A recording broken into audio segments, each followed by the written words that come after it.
I'm gonna fight them all. A seven-nation army couldn't hold me back. I'm gonna rip it off, taking the time right behind my back. And I'm talking to myself at night, 'cause I can't forget.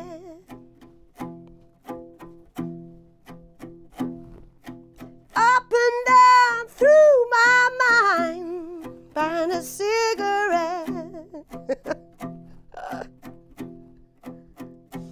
And the message coming through my eyes says, leave it alone.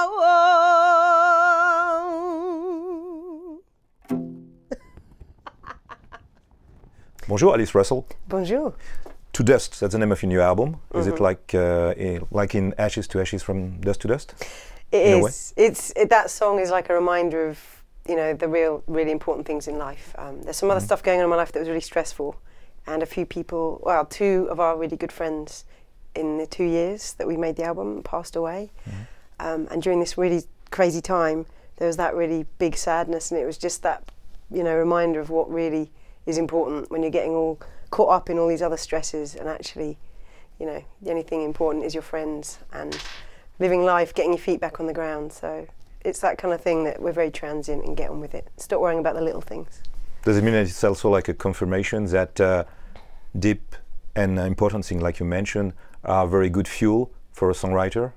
I think so. Things like that definitely push you into places that you aren't every day when things happen to you like that, and it makes you think about things differently.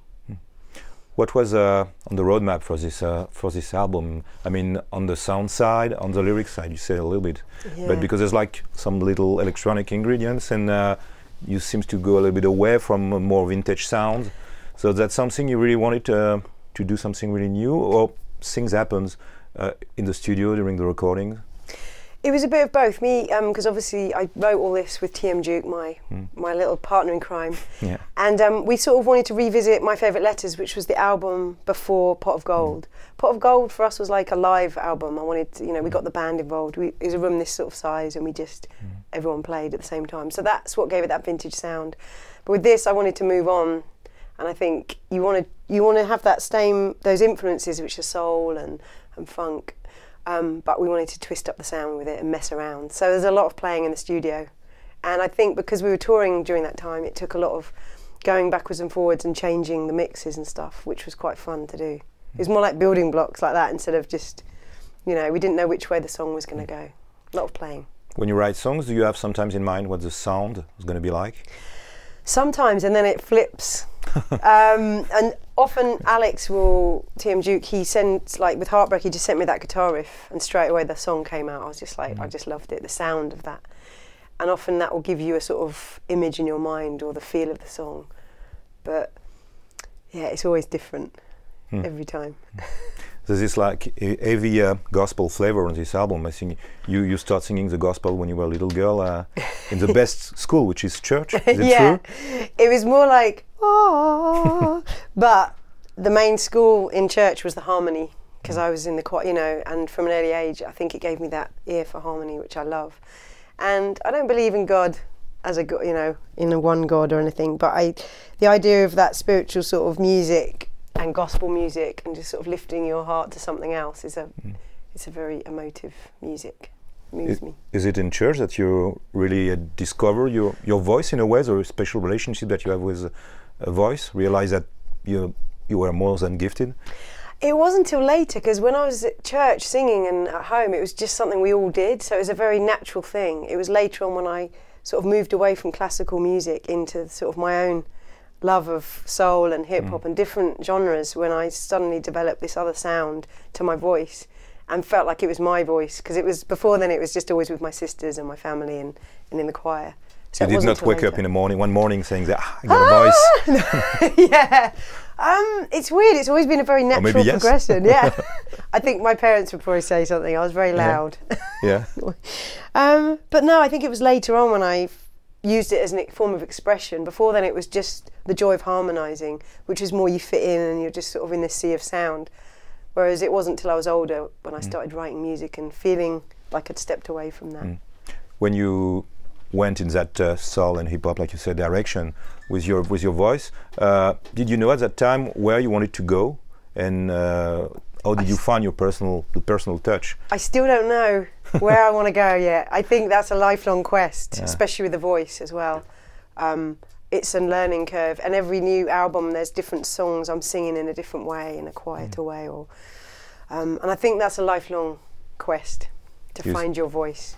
Do you see some important steps in this career, in this evolution? I mean, staying on the voice topic, do you think that you discover some stuff, or you realize some stuff, or you're doing stuff that you didn't do, I don't know, 5 years before, or how does it work? I think the main thing with the voice is, because it's in me and it's a human instrument, is the shedding the sort of constriction of the self-consciousness with the voice.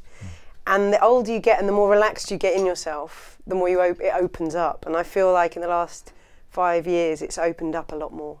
Whereas I think I think touring with Quantic Soul Orchestra back 5 years ago, we did a lot of touring and it opened my voice out with the confidence of just believing I could do it. And now it feels like it's gone to another phase where it feels like I really go into another place when I'm doing a live show. It doesn't feel like me, almost. I don't know how to describe it, but yeah, I'm trying. I'm trying to describe it to you. Do you think there's more pressure with a voice when you play on the soul music field?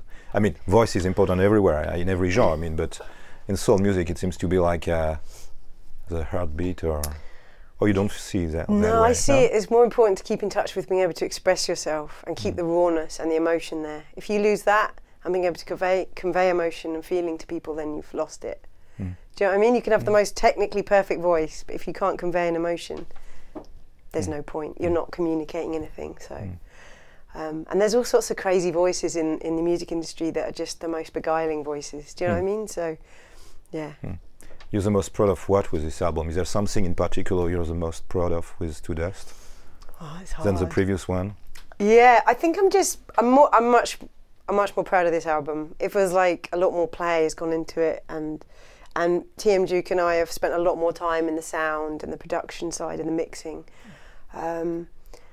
I don't know, I'm kind of... It's too early, maybe. It's hard, yeah, and it's hard because we spent so much time mixing it. I've kind of trying to distance myself, but then we're doing it live soon, so we're translating it live now at the moment as well. So it's hard to look back at something you've done and sort of be that critical about it. Live is essential for you?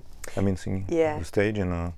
That's when it comes to life in a way, because otherwise it's just something that's in our heads, me, the engineer, and Alex, and we're playing with it, maybe playing to our friends, but not really. It sort of becomes something else when you communicate with an audience of people and see how they react, or if they, you know, How do you explain then, since the last maybe decade, 10 years, that a certain kind of soul music suddenly became more popular than it was? I mean, with a lot of people from like Amy Winehouse, Adele, the Deftones crew and all that, it seems that what we can call real soul music, even if it's like a sticker, suddenly attract a new audience. Yeah. How do you explain that? I think good music, there's a cycle of music and it always comes around, like the folk will come back up and then the hip hop, it's a circle that goes round and round. I think we do have the Deftones and Amy to thank for it becoming a bit more into the charts again, because it wasn't really in the charts, was it, for a long time, since maybe Cameo and James Brown, and do you know what I mean? It sort of had that dip, and now it's come back. And I think with that album, it was just people remember, it's reminding people of this, all these different styles of music, and a lot of people, they haven't heard it. It's like when you meet a teenager today and they don't know the original song, they just know the cover, and you think, you feel excited for them to hear that song for the first time again. Do you know what I mean? It's also interesting because there's like this always special relationships that England has with soul music, with the name we mentioned. Some of them come from England. There was like from, I don't know, the Northern Soul music movement in the 70s and all that. Plus, so it's still like a tradition. It was though, isn't it, with rock and roll and then David Bowie and then all those guys and then influencing Iggy Pop and then those guys. It seems like a ping pong, but now it's a global ping pong thing going on. And I think that's fantastic. When you're starting, I mean, finding your own way, like you mentioned it, and attracted by like big voices in the history of soul music, like Aretha Franklin and others.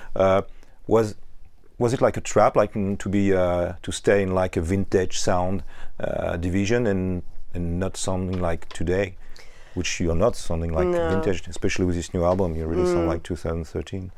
I think it's something I didn't want to get into too deeply. I think it's a great fun to do, and the vintage sound, but it's been done so well before. I think you've got to be careful, and I didn't want to get caught in that trap of just doing that one sound. And I think anyone that knows a lot of the other stuff I've done, I've always flitted around. I'm almost like a schizophrenic in the way that I move around with the different styles of music I like. Yeah. And the recent album I did with Quantic, we wanted to do a soul record, but with the twist. I don't just want to do a straightforward soul record ever again, I don't think, as in like vintage sound. And I think with the other one, it's like working with those Colombian musicians and getting that other twist on it. We were still using all the old school techniques of recording it, which gives it that full sound, but giving it a twist. And I think for ourselves and for the audience, it's keeping it interesting for us and for them. What kind of listener are you? Do you listen to a lot of stuff? Are you like an addict? Do you buy a lot of albums? Do you download a lot of stuff? Do you go to a lot of gigs? Or you try to keep your ears a little bit away from... I think I have periods of time where I'm completely saturating myself with new music. And often on the road you do, because you want to just shut off sometimes, and by that you just look out the window on the train and just listen to music. But also during the album, it was quite good to not listen to too much as well, because then you get drawn into maybe too many other people's flavours. And I think it's quite... Ideally, I'd love to try as an experiment and just go and not listen to anything for 6 months and go somewhere really remote and just see what happens and record something and not listen to anything. I think that'd be interesting. When you're starting being into music, were you like a crazy record hunter or whatever? Or you... Yeah. Never as crazy as Quantic. I could never quite beat him with that. But yeah, as soon as I got pocket money, I started buying records and finding treats. And it was kind of exciting, that whole, you know, culture of going into a shop. And when I first went in, I was younger, and they used to give me all the crap records. Because I was like, what's good now? And it's like the hip hop shop. So it was mostly boys. And then gradually I got to know what I was talking about. So that felt better, because they used to just give me all the crap. What was the first albums you slept with? The first album I think I bought was like 20p, Beach Boys, from a car boot sale.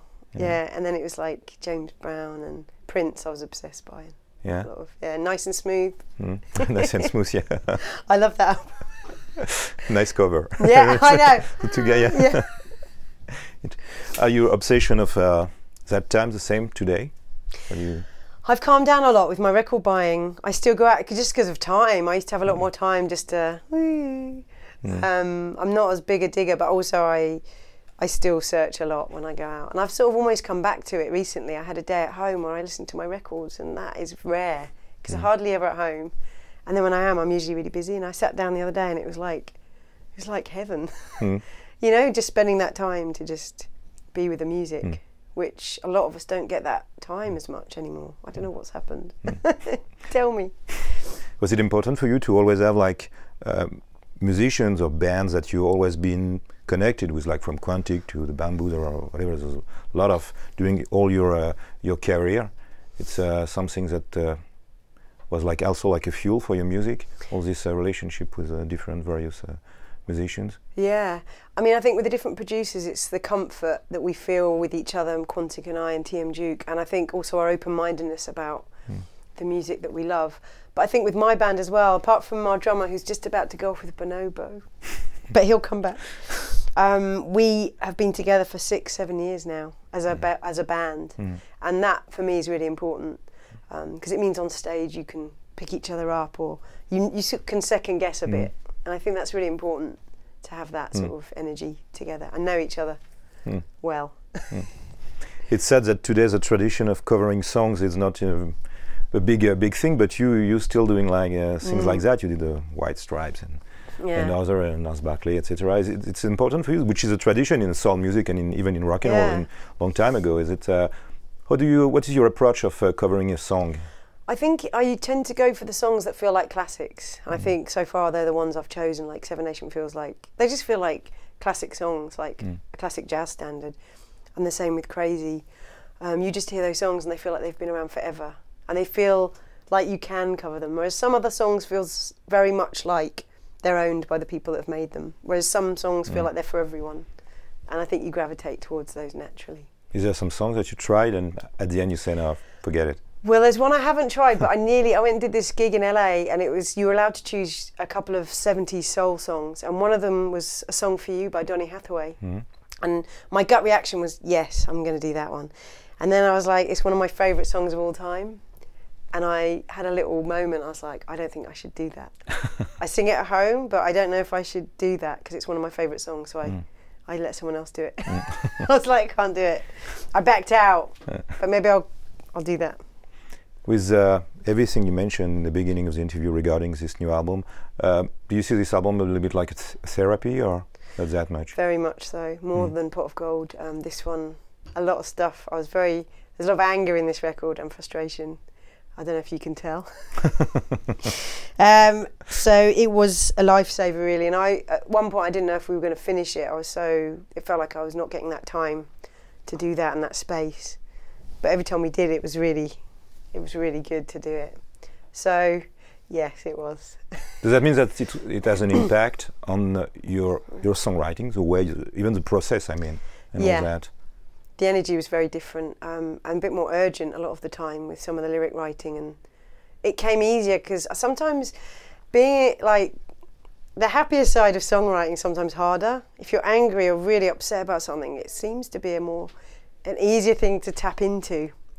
Do you know what I mean? It seems to be more to get out, to therapize. So it felt a lot quicker sometimes with some of the lyrics to do on this album. Even if it's maybe a bit early, do you have already in mind what you want to do next after such a strong emotionally album? Yeah, I'm starting to do some stuff now, and actually before we go on tour, there's a couple of weeks I've got at home, and there's a few little songs I've started writing. I'm learning the guitar at the moment as well, because I tend to write on the piano, or Al gives me a loop or some beats and we work from that. So I'm trying to teach myself a new instrument in the hope that I'll write in a different way. So there might be the introspective Alice coming out soon. You'll be like, oh God. Was there a new approach of songwriting with this album, like you say it a little bit? That means that there's going to be a new approach for live show too?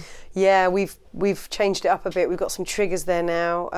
TM Duke, Alex is there playing the live guitar, but we've also got samples and more electronics as well, a lot more synth style going on.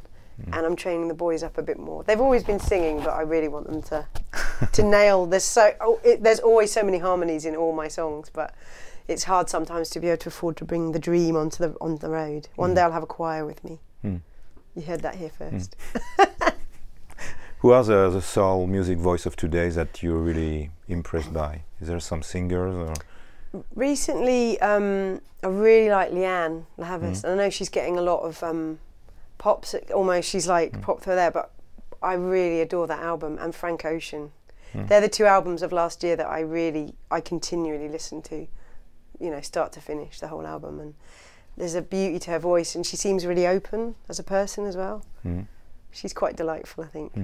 And Frank, I adore his lyrics. I think they're amazing.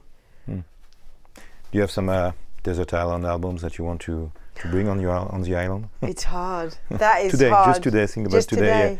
It's today. You have to go to the island in 5 minutes. Yeah. Yeah.